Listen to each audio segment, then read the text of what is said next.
This video is a compilation of the interviews that Micah Miller's family has done with press so far. There's a total of 4 interviews here. Please leave a comment below and let us know what you think about what Micah Miller's family says about what happened to her versus what the initial narrative was and what J.P. Miller's story is about his wife, Micah. There are some questions about that. In fact, we were going to try to start seeking a civil action attorney to consult with to see if some of the documents that we have found, or not found, but that Micah left in my care, as well as her family also had found, there seems to me that there could be a civil action, not against the police. The police, under the circumstances, responded, I think, appropriately under what was happening at the time.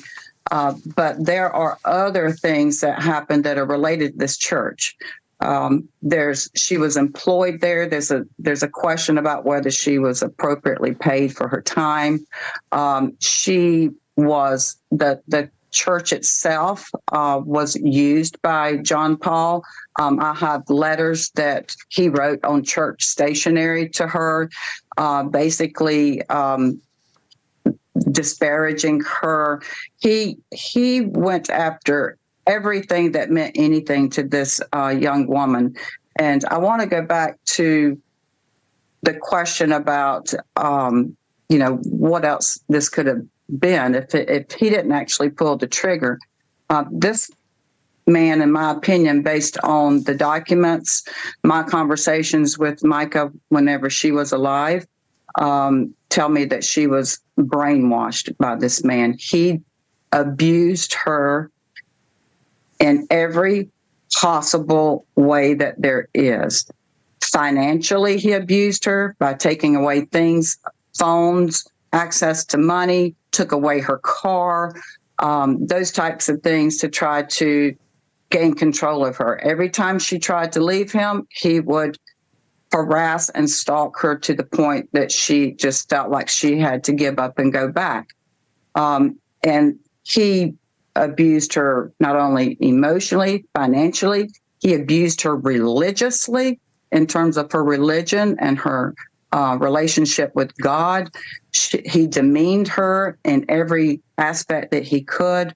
There is a video of a sermon of him that I was just so taken aback, and my jaw hit the ground because I felt like I had come across the answer of maybe why she would have taken it this far. And that is, he had her convinced that this was what she should do. In my opinion, I believe he had her convinced that it would be the only way that she could escape him to some degree. I believe that he had her convinced all the way. I believe that he used every tactic and tool that he could. The mounds of paperwork that I have is incredible. She collected a lot of things. She kept a notebook. I have boxes of journals, which, by the way, he's made 100 phone calls looking for, as I understand. And he is constantly trying to stay in front of this, spin some some story. And I think we have enough here that... With that evidence, I'm curious. I'm sorry to jump in, Regina, but Sierra, do you think you can shed some light on why your sister told the police that John Paul had been grooming her since the age of 10, but that her, her involvement with the church only began at age 14 in the youth program? Do you know what the difference is between those two claims? If I had to assume, I would guess that she probably meant 2010, not 10. Since 2010 would be a better estimate of what she might have meant. Yeah, I don't think that she lines up ever with being said age 14 10 years old. No, she's consistently said around 14, 15 years old. I've never heard her ever say 10 years old. Thank you for watching. Go to newsnationnow.com to find News Nation on your television provider. And don't forget to click the red subscribe button below to get more of News Nation's fact-driven, unbiased coverage. She got the weapon for self-protection. She told me days beforehand, Dad, I really feel like I need a weapon for protection. and she knows how to use it. A South Carolina church pastor is facing serious scrutiny after his wife's sudden death in a nearby state park. And as new details come to life about her final days, her husband is getting more and more attention. We're joined by Michael Francis, Micah's father, and her sister Sierra Francis to talk about the young woman's passing and where legal action might take them in the future. Welcome to Sidebar, presented by Law and Crime. I'm Jesse Weber. Hey everybody, this is a Law and Crime legal alert. Google Incognito tracked users' browsing data without their knowledge, while Mass Tort Alliance, one of our legal sponsors, is helping users file for compensation due to Google misleading the privacy of their incognito browser. So if you've used Google Incognito anytime since 2016, you can start your claim in less than 10 questions at incognitoclaims.com/sidebar. What started out as this sudden and heartbreaking death announcement at the end of a church service has now taken all sorts of twists and turns, and it has morphed into a story that has captivated the nation. I'm talking about 30-year-old Micah Miller, who was found dead at Lumber River State Park just across the state line in North Carolina on April 27th. She had reportedly purchased a gun in the days before her apparent suicide from a pawn shop. That Sunday, her husband, 44-year-old John Paul Miller, announced his wife's death during a recent service at the church where he's a pastor, Solid Rock Church in Myrtle Beach, South Carolina. And Miller announced, quote, "I got a call late last night that my wife has passed away. It was self-induced and it was up in North Carolina. You all pray for me and my kids and everybody. You all knew she wasn't well mentally and she needed medicine that was hard to get to her. I'm sure there will be more details to come, but keep her family in your prayers." And then Miller asked for people not to discuss his wife's death outside of the church, but as you can imagine, news spread like wildfire. And the woman's family has immediately become suspicious of this. Why? Well, John Paul Miller and his first wife, they divorced in 2015, and then he and Micah married in 2017. Micah's family says that John Paul, who's 14 years older than Micah, first met her when she was a member of his church youth group at age 14. Now, there have been accusations that he groomed her. Not totally clear what exactly that means, but we'll explore it. Now, Micah was also reportedly married previously to John Paul's friend, Jeremy. So you see these apparent connections. Okay, but now we fast forward, and it's our understanding, based on reporting, that Micah had filed for divorce from John Paul 6 months ago.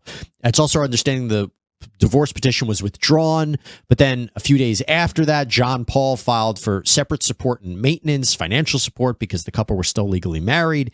Then Micah had also filed for separate support and maintenance. There was a scheduled hearing for next month, but of course Micah died. Micah's family claims that in the days before her death, she filed for a no-contact order. And I believe that she was still pursuing divorce against John Paul. Now, police and the medical examiner have ruled Micah's death a suicide. And one of the ways that they have ruled that is not only based on the forensic evidence at the scene, but a 911 phone call that was placed by Micah to law enforcement in North Carolina gives a lot of insight into her apparent state of mind. So I warn you, this is really tough to hear. Robinson County 911, what's the address of your emergency? Hi, are you able to trace the location of my phone? Let me see. You don't know where you're at? A national park. Tell me what's happened. I'm about to kill myself, and I just want my family to know where to find me. Okay, ma'am. Just listen to what I'm saying, okay? Let me make sure I got the exact location where you're at, okay? Just 1 minute. We've now learned that the Robeson County Sheriff's Office is requesting that the U.S. Attorney's Office and the FBI investigate Micah's death. Whether the FBI is actually involved yet kind of remains unclear. It may be more of a jurisdictional issue about why they could be involved because of where she died on a state park out in North Carolina.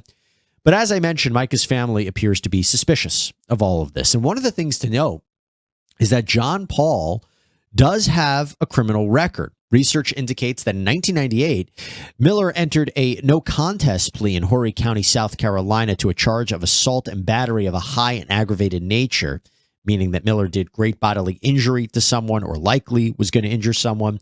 He was given 500 hours of community service, was put on probation for several years, and a 4-year prison sentence was suspended. In 2022, South Carolina court records indicate that Miller was pardoned. In 2000, out in Illinois, he apparently pled guilty to aggravated assault with a deadly weapon. In 2004, out in Illinois, it appears that Miller was charged with domestic battery, but the prosecutors seemed to decline to move forward with the case and were unable to find sentencing information for that case. Now, in one of her final posts on Facebook, Micah uploaded a selfie, and she uploaded the selfie with the caption, "When terrible, terrible, terrible things happen to you, you all know what I'm talking about. RPF, resting peace face." She included the hashtags still blessed and God is good. She's also been posting videos on her social media talking about leaving abusive situations. It doesn't matter what gender you are, abuse is abuse. And you are the bride of Christ. And my Bible says that he took all the abuse you could think of for you so that you didn't have to live that life of slavery and bondage and pain. According to a friend, Micah had left for a different church other than Solid Rock. John Paul gave an interesting, perhaps the best word to describe it is an arguably strange eulogy, different eulogy at the Solid Rock Church, while family members held a different memorial service at the beach. She'd get tourists to take our picture, and I say, "Okay, thank you." She said, "Oh, no, this isn't good. Give it back to them." And they do it again, you know. But she told me, she was so creative. Everything she did was so creative. What's the next picture?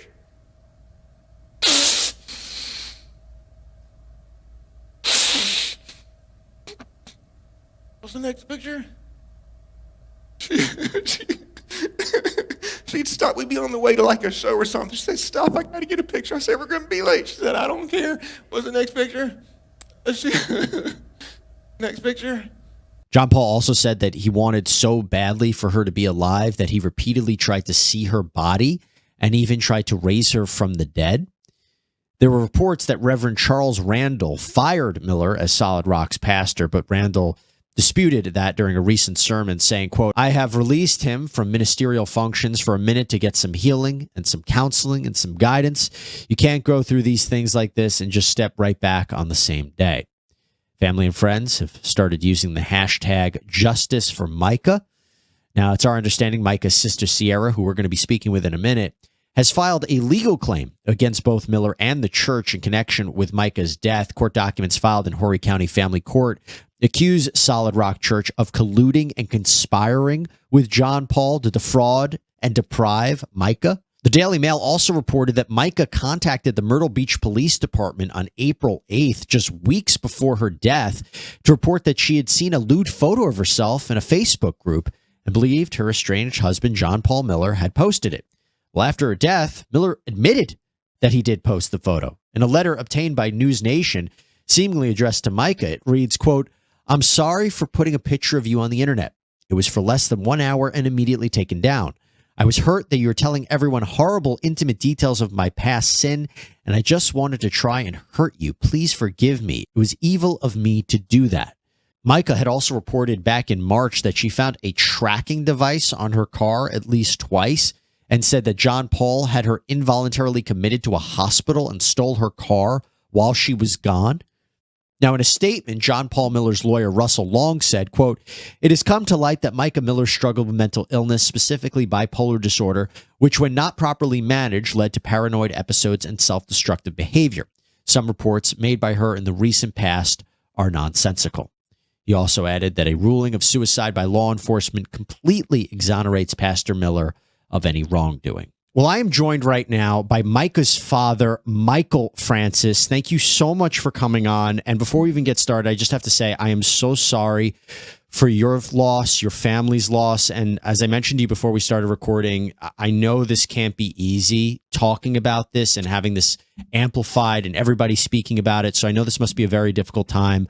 So my heart goes out to you and your family, and really appreciate you taking the time to come here and talk a little bit more about it. Thank you for having me. I'm going to start off. How are you and the family doing right now? We're struggling. We're more united than ever as a family. This is something that has really caused us to drop any little petty arguments or something and focus on what's important at this moment. So, we have grieved off and on, but we've also been in fight mode off and on, as far as legally and speaking out for Micah. Let's talk about that, because I want to be very clear here. Despite the findings from law enforcement that Micah had died by her own hand, that the sheriff's office saying John Paul was not in Robeson County when Micah died, do you believe there is more to the story, correct? Yes. It's there's a lot of details that they did not cover, and because it was equivalent in their eyes to previous self-inflicted wounds, I believe the law allows them to do less work. It does not prevent them from doing more work. And since there were multiple shell casings found and a live round found, it already didn't make much sense. So it would seem that they would automatically do a complete toxicology, not just blood alcohol, and a complete autopsy, which they did not do. And we're just devastated that they didn't, because John Paul rushed the cremation process. During the briefing, we pressed pretty hard for more information and such. And the sheriff's office was trying to compress the briefing for us, and then they gave us a flash drive. It doesn't sound like Micah during the 911 call. She's so slow and so, but then later there are, I haven't even heard them myself, honestly. I have someone who's going through all that for me and filtering the information, because otherwise the more information I get that sounds off, the more furious I get, and I need to be able to focus and control my emotions. But there was screaming going on and such, and that's not something indicative of a self-inflicted. That sounds like a fight. And with the bruising on her hands and on her arm, scratches on her hands, indicating defensive wounds. So very frustrating. When you say defensive wounds, is that something that was told to you by a medical professional when you talked about multiple casings there? Where did you get this information? And when you brought this information to law enforcement or brought it or mentioned to them, what did they say? Okay, as far as finding out, the park ranger took us back to the scene and pointed out, here's where she would have been standing. Here's where the shell casings and the live round were, which also doesn't make sense. She knew how to use a weapon. She got the weapon for self-protection. She told me days beforehand, Dad, I really feel like I need a weapon for protection. And she knows how to use it. She's qualified. She's been through training. She's not going to charge the weapon and eject a live round. She already knows the first rule of gun, use is knowing the condition of the gun. So we got the information about the shells. I did it directly from the park ranger. And then when we brought that up to law enforcement, they just said, well, they had no answer. They really just had no answer why, any kind of, not even a speculation. They didn't even say, well, she probably did this, probably did that. They just said, this is what we have. And there is what would be an apparent bullet hole in a tree, which I have a picture of. And they just didn't seem to put the effort forth So we were very disappointed in that. And the defensive wounds, was that from the park ranger too, or Okay. Yeah. No, we looked at her hands during the viewing. We took pictures of her from the viewing. It was the worst day of my life. And she had scratches on her arms on her hand. And the coroner in training had the chief coroner with her, but she spoke out and said, well, maybe that's from when they retrieved her from the water. And I said, okay, of course, maybe. Was there blood in those scratches and such? They had no answer. Very disappointing. So I basically said the scratches indicate some type of scuffle or something, because the area where she was, there was no trees or anything anyway. There was no trees in the water. There was nothing there that would have scratched her hands the way they were. I mean, like this. You know? So, it showed it indicated that there was, some type of pressure. That's where the bruise was, and just, Well, Michael, here's the thing. And I hate to ask you this, and I know it must be difficult to revisit it, but when you mentioned the 911 phone call, when that came out, I think a lot of people who were suspecting there might be something there, they were convinced that was the end of the story. When you mentioned that 911 phone call, you said there's something about the way that Micah sounded on the phone that sounded odd to you. What do you mean by that? Absolutely. Very slow speech. She's a very happy-go-lucky, excitable person. And it was too slow. It was very slow. It was metered. It could have been done with an AI type of previous recordings where somebody would have had those words from her previously, or, whatever. And so it just doesn't make sense that he wouldn't go up there. Do you have a theory as to what happened? Because authorities are saying, they crossed out his alibi of where he was. Do you have a theory as to what happened? And again, I know this is sensitive, so if you don't want to share it, I understand. But do you have a theory as to what you believe happened to your daughter? Okay, well, I'll share what we spoke to about with the authorities, the sheriff in North Carolina. Also, as far as with his location, we've seen pictures of his truck. It had dark windows. Was it even him in there? Where's pictures of him physically there? We haven't seen those. They have not been produced. If someone else has them, we would like to see them to prove that he was there, because otherwise it could be anybody in that truck. So the theory would be that because she had multiple tracking devices put on her car previously, that she was followed out to the park or forced to go out to the park, and they either follow her out there, or there's no reason for her to go out there. That's the main point as well. She's never been out there. We don't go up there. It's not a family spot. And she was off the trail enough into a park ranger only area that nobody knows about. And so the theory would be that she was either tracked, and then they said, well, we didn't find a tracking device. Well, they could have removed it at the park. When the car was at the park, and then it was collected by the authorities, they didn't check for a tracker, which blew my mind. They said, oh, we have all the evidence and everything. We asked them, was there a tracker on her car? And they said, well, we didn't check. And we were flabbergasted. This happened over and over during that interview. Why didn't you check that? We know that there was 3 or 4 trackers put on her vehicles. Why wouldn't you check to see if she was followed? They said, oh, there's no cameras, but we know she wasn't followed. Her car is just out here. And I said, well, there's no trackers. They said no tracker. I said, well, they could have removed it after they did the deed. So then Micah's mother, Angelita, she said, pretend this is Micah's hand. And she asked me, grab this hand. And then she pulled it up, and said, it looks like someone squeezed her hand and raised it up and shot.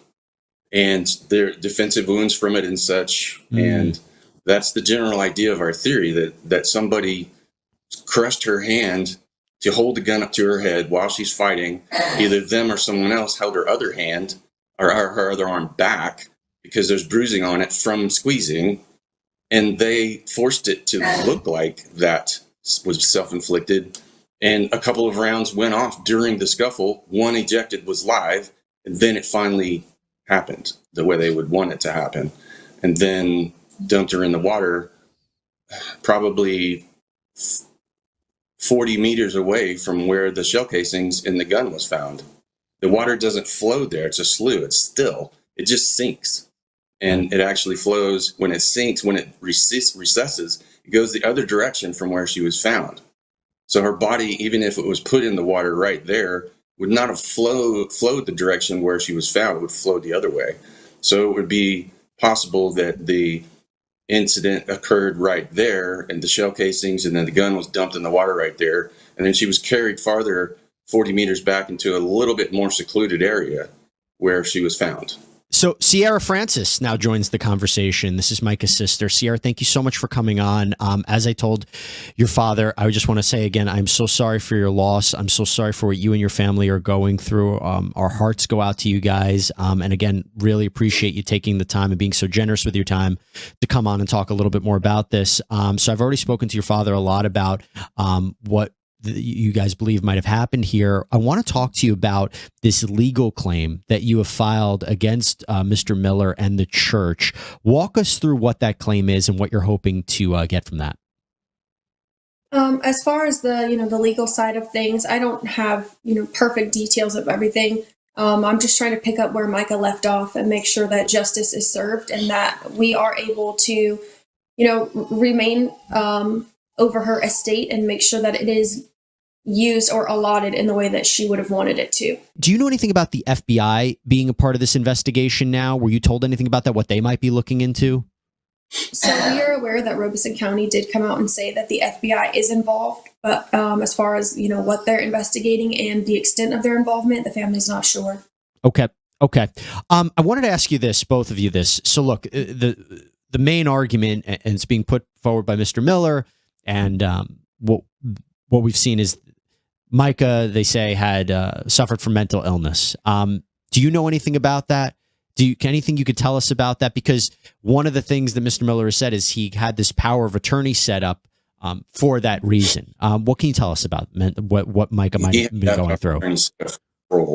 So before Micah married John Paul, she had no signs, no history, no indications of mental illness at all. And why did she presumably agree to a power of attorney? Usually the person who sets up would have to agree to it and sign to it.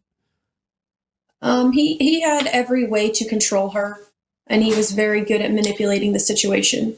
And she thought that he would be doing the right thing. And she wanted to trust that Mr. Miller Jr. was actually doing the right thing for them until she got away from him and had more time when she spent more time with us. To peel off some of those layers and realize what was going on. And then she started becoming herself again and got a job and everything else and was doing fine and was happy-go-lucky self again, excited about the future, and which is something he did not like. Just very terrible. There are these allegations that he groomed her. What do we mean by that? He had his sights set on her from a very young age. I would guess probably 14 years old, 14 or 15 when we first came to the church.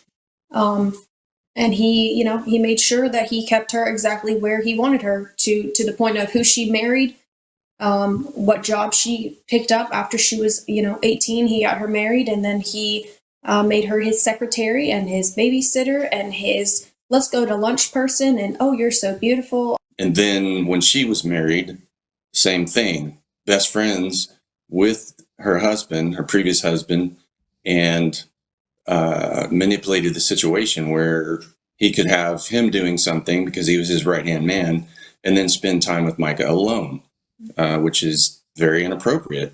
And to be clear about that, are you alleging that he engaged in criminal contact with Micah? And if so, again, my understanding is there's no time bar in South Carolina to bring charges. Is this something that you're speaking with about authorities with? I don't think he physically had a relationship with her until after she had already been married to Jeremy.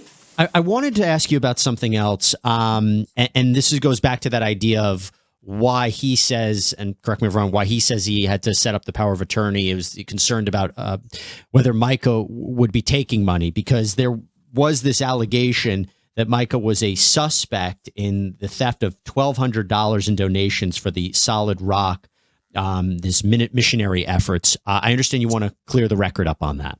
That was investigated. I have seen, police excerpts on that, and from what I've seen, to best of my knowledge, it said that that was just a domestic dispute, and there was no criminal charges to be filed. Okay, and also, as far as the amount that was mentioned, Micah was having trouble with the websites releasing the money to her from the donations, such as Venmo or stuff like that. Right. They were holding on to those funds, as they do, for like the 3-day period or whatever, gaining interest. And so during that period where the money didn't show up yet, he was accusing her of stealing that money. And then after the fact, after she's passed, all the money showed back in except 1 penny. Not to mention that the money wasn't money that was donated and she was stealing it. This money was, hey, I've put $600 out of my pocket with the intention of, hey, I will be reimbursed from this, because that's what she was told. Hey, spend your $600 to purchase, all the donuts that you're using for fundraising. It's a charity. We'll make sure we reimburse you. So it's not even stealing. It's reimbursement for what she's already put into. Right. And before I let you go, I have to ask you about this letter that came out that he had seemingly apologized to Micah for what he said was releasing a nude photograph of her on the internet. What was your reaction to that letter? He's a faker. Yeah. He likes to Band-Aid everything so he can still control and manipulate people. I told him straight up, because of his behavior before, okay, now go ahead and go cry in front of your church and apologize like you always do. Mm-hmm. And he didn't during the sermon and his bombshell drop at the last point. He didn't do his fake sniveling, crying, fake stuff. He just, until later. But he would, numerous times, he would go in front of the church and say, I'm sorry, I did this and I did that. I'm sorry. If you don't want me to be the pastor, I'll leave. And they would say, oh, no, you do such a great job. And then it would happen again and again. Right. And if they did stand up against him, he would threaten them with removing them from the church, or he would just straight out remove them in front of everybody. And then later in sermons said, oh, well, they just left for no reason. I don't know why they left. Michael, Sierra. Anything that comes out of his mouth, it's all backwards. Well, Michael, Sierra, here's what I wanted to ask you. This is going to be an ongoing discussion. And I was hoping, and first of all, thank you for being so forthcoming to come on to explain this, give your perspective on what's happening. As this progresses, can we keep an open line, and can you come back on and let us know any updates that are happening on your end? We would really appreciate it, because I think a lot of people have questions about this. Sure. As long as our attorneys are in agreement and such, and we will keep it open, and most likely that would be us. Okay, so listen, again, thank you so much for coming on. Really appreciate this. And again, my heart goes out to you and your family about this loss, and I'm so sorry for what you're going through. But again, really appreciate you taking the time. Thank you so much. Thank you. Thank you. And that is all we have for you right now here on Sidebar, everybody. Thank you so much for joining us. As always, please subscribe on Apple Podcasts, Spotify, YouTube, wherever you get your podcasts. I'm Jesse Weber. I'll speak to you next time.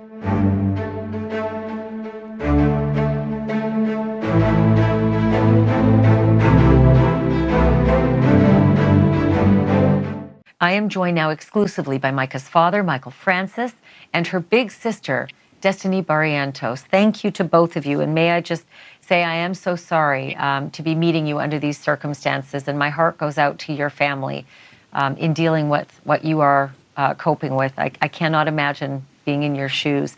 Michael, if I may begin with you, you feel that the investigation has been less than complete, to say the least, on Micah's death. What do you believe happened? What is your theory of how Micah died? My theory of how Micah died? Well, I know she was pushed to the brink. I know that there is no reason for her to be out there in that area. We've never been there. She's never been there. I mean, my theory is broad right now. There's bruises on her hand. There's injury to her other arm, like a handprint.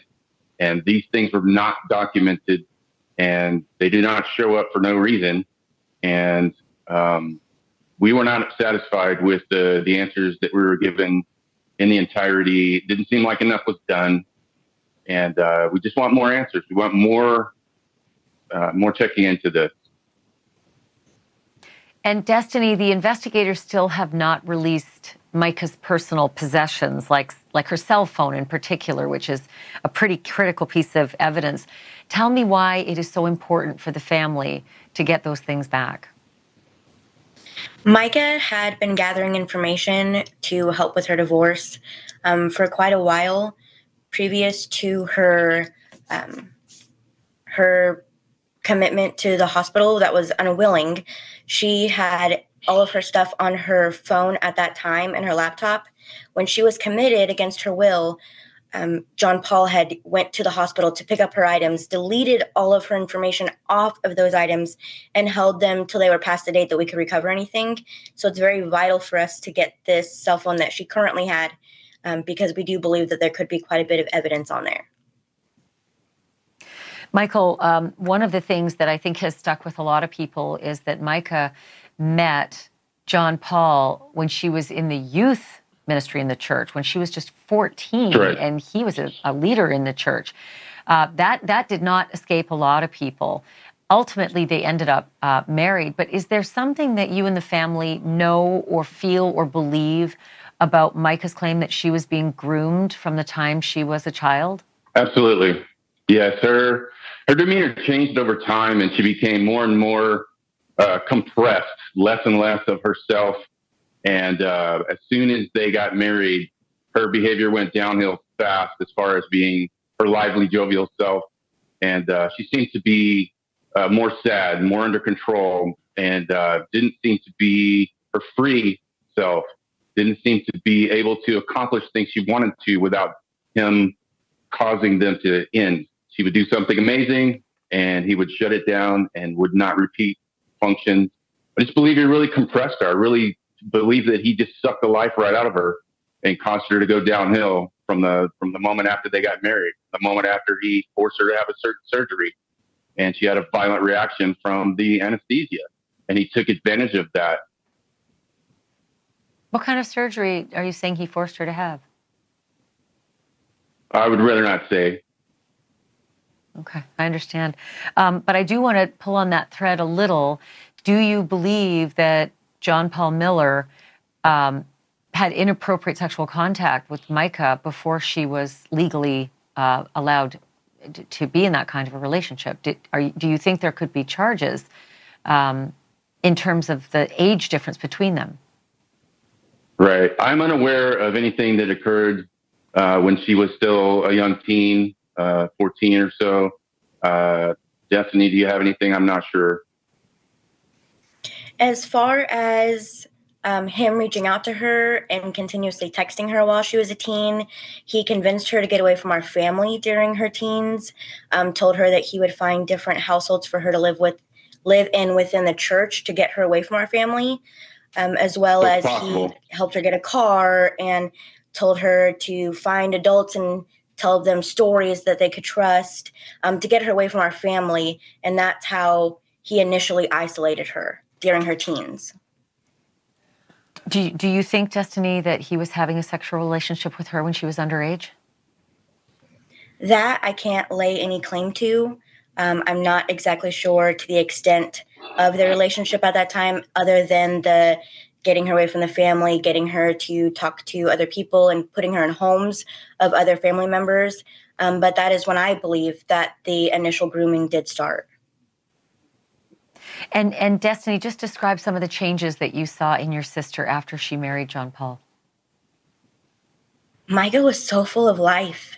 She was funny and energetic, someone that just lit up every room that she walked into. And once they were together, especially for that first initial couple years, I mean, she just deteriorated. She was not herself. You could see that maybe she was you could see just the downfall in her personality as far as becoming sad or trying to put on a mask to not let people in of her own private, from what I'm finding out, on her own private hell.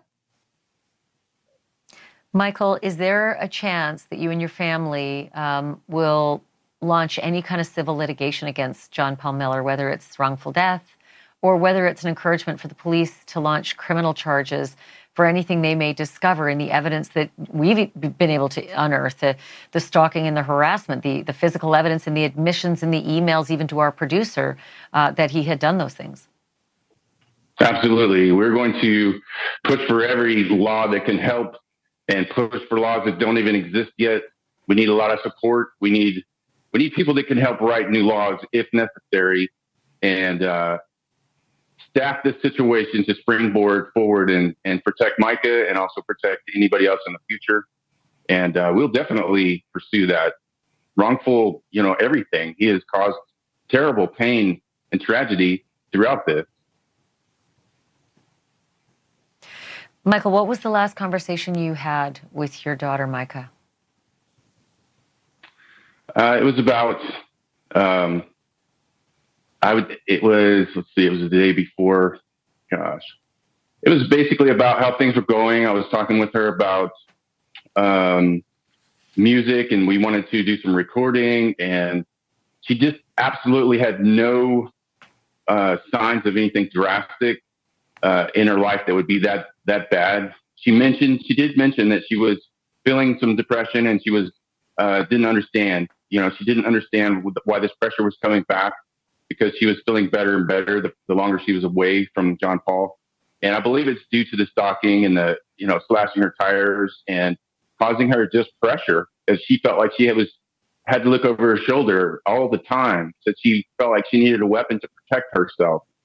So, this is not normal. She was not in a situation where we would think, oh, we need to be watching her, or, I left, she was doing fine. She had a job, she was moving forward. And then suddenly, here we go. Here we are.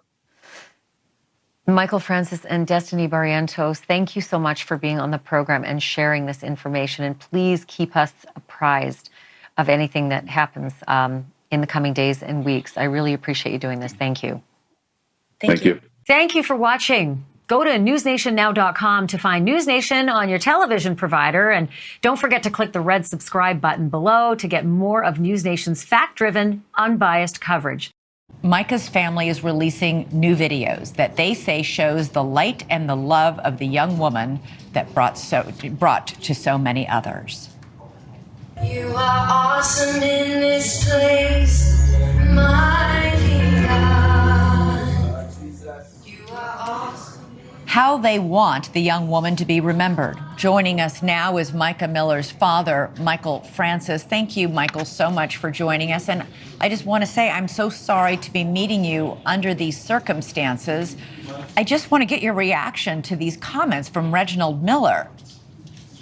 Well, first off, it's an alleged suicide. If a coroner has to speculate because no one was there, then it's just as an allegation as anything.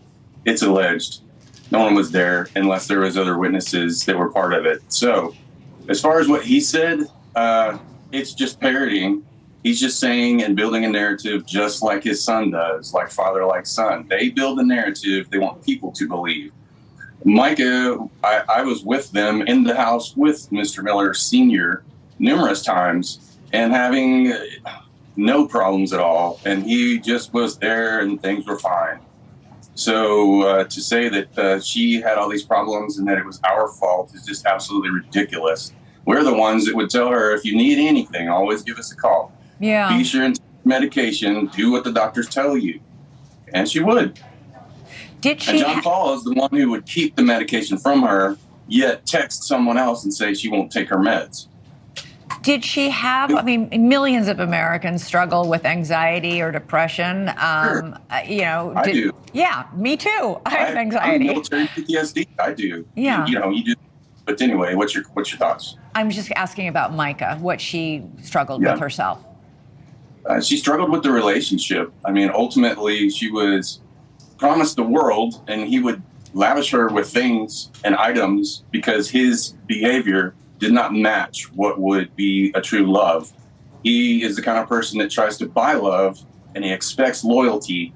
And if he does you a favor, he expects reciprocation. Nothing ever comes from him without a price. Yeah, we had seen some video of him that she recorded of the two of them having a bit of a confrontation at a truck stop. There was allegations as well that he posted some pictures of her, private pictures of her online that might have showed her topless, and then took it down a few hours later. But is it, I mean, that could be construed as revenge porn. You can't do that to people. No, you can't. And we're sick of the police letting people like him run around and be told 50 times, you need to do something about this. And they do nothing. Because why? Well, I don't know why. Just enforce the law. Did you have any idea after she filed for divorce from John Paul that she was, any sign at all to you that she was somehow spiraling down or getting worse? Or was she, I mean, friends of hers say she seemed hopeful and optimistic. What was your sense of her? Right. Absolutely. She was down, as one would be in that scenario, as far as having to start over her life and having her, as she put in one call, if this is my husband, I need some help, I need my medication, and he would not bring it to her. He got it out and didn't tell her. He picked it up, didn't give it to her, kept it from her, went to sleep anyway while she was waiting to try to meet him to get some. As far as your other part, and as far as that comment too, she was smiling when she got the gun because she was happy to get protection for herself. She told me right before that she was going to be able to go do that. So we expected that, things were going to be better, and she got a job. She was doing fine, and she had plans. She had hair appointments, nail salon. She had bills she was, worried to get paid because she had items that were at his house that he wouldn't give her, that she was still paying for, and then try to sell them online. Well, who does that? You obviously don't believe that she killed herself. I don't. There's no way she would have done it. The way that whole scenario occurred, she got dressed for work and then was either coaxed or tricked or something out there to a place no one has gone to before in our family, a place no one knows about except, I don't know, who does. We know some people already know about it that live in the area. And it's not something that she would just, go do out of nowhere. She would not have left her shift unattended. She's that much of a caring person. She would have covered her bases. She would have left money with people to do things. She would have not left her godmother with a car payment. This is not what Mike was like. She was a caring person who wanted to make sure people were taken care of. Thanks so much for watching. Go to joinnn.com to find News Nation on your television provider. And don't forget to click the red subscribe button below to get more of News Nation's fact-driven, unbiased coverage.